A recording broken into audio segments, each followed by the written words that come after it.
What percent of my account am I risking per trade? Around 0.3 to 0.5% or so. So I'm taking smaller risks than I used to.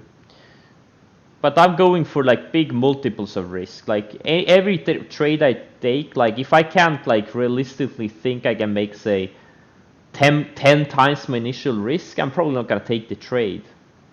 And many of my like swing longs, I can make 20, 30, 50 times my initial risk. So like a home run trade, let's just say something like NVAX down here where I bought it, and then I sold it like what, 60% higher, like a couple of weeks later.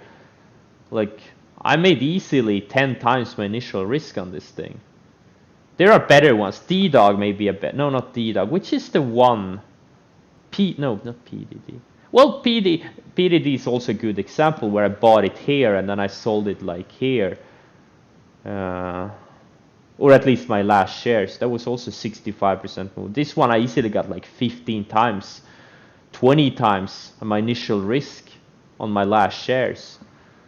So, but that's the thing, if you're swing trading, your win rate is probably gonna be lower than when you're day trading. So like, again, like my win rate last year was like 25%, and yet I was wildly profitable. And even this year, this is my best year by far, my win rate is well below 35%.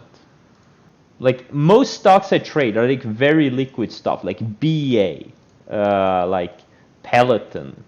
I mean, there are some exceptions, obviously, but like Tesla, like you can't pump these things. W, D-Dog, T-Dog, Kodak, like this thing is ultra liquid. This thing has been surfing the rising 10-day for the past 200% for the past 2 months. And guys, this is where we bought it. This is a high tide flag. This is why I'm so excited about Workhorse. Look at this thing. This is where we bought it. We bought it like 47s, 48s. Or at least I did. I know some people, other people did that. Then I sold it like here, like high 78s. Because I thought this thing was, you know, not really gonna do much more. And then after I sold it, it only went up another 90%. Oh God. Sometimes the hardest thing to do is hold a big winner. It's just so hard sometimes. It's incredibly hard. I mean, it's like unbelievably hard sometimes. Like this is a high tide flag. Look at this, guys. This is like the best breakout setup ever. Memorize these types of setups for those of you who are new. You have a big move, you have higher lows, and you have a range break, like several month range break or several week range break. And look at this Shopify. Like we bought it here. We bought the opening range highs on this day here. Unfortunately, I sold it. Where did I sell it? Like around 1,000 or something. And then it kind of pulled back a bit, and now yesterday it went higher. And you know, if you're still in it, it looks good, but there's absolutely no setup to buy it here. This LRN, it's a thin stock.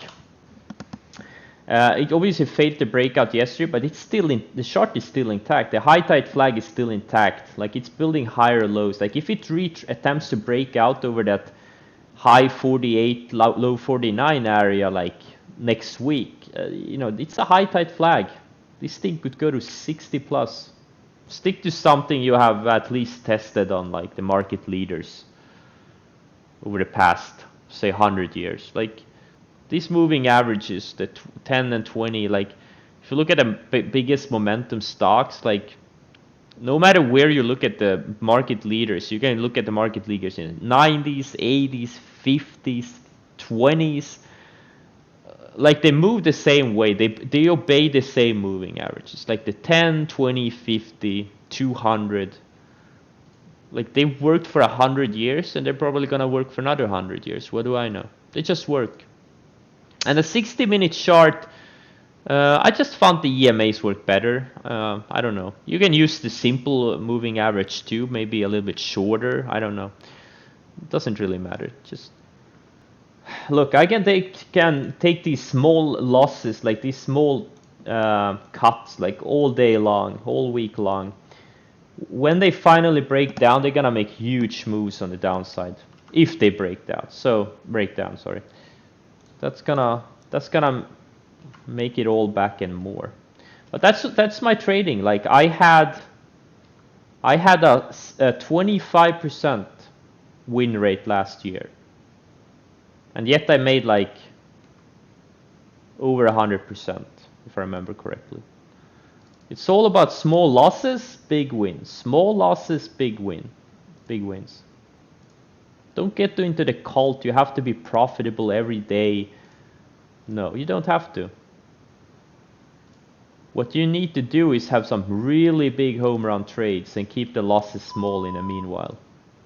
That's my philosophy. That's obviously for day trading, you know, you can do it differently. But QCOM, well, the problem with QCOM is it's a very slow stock. Like average daily range is 2.5%. Like it's just not a great trading stock. I'm sorry, you know, gotta be in the momentum leaders. It's just not a momentum leader. And you know, look at the numbers. Like it's not a growth stock.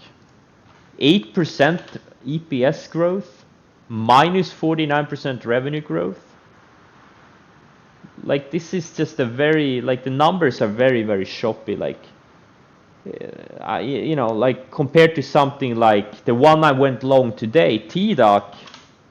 Look at this thing. Look, this is the type of stock you want to be in, like steady high revenue growth. Like obviously it's not a profitable stock, but look at the revenue growth, like consistently steady. Or another like leader, let's just say, like look at Shopify. Like look at the numbers, look at the revenue growth, look at the EPS growth, you know, and then you look at something like QCOM. Like, why would this stock go up? What's the reason for it, right?